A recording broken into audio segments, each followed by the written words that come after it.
知ってて当然。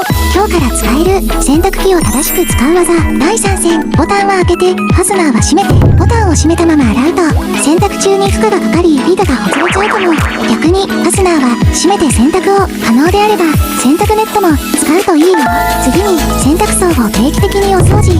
あれ、洗濯したばっかりなのに嫌な匂いが、という経験がある方。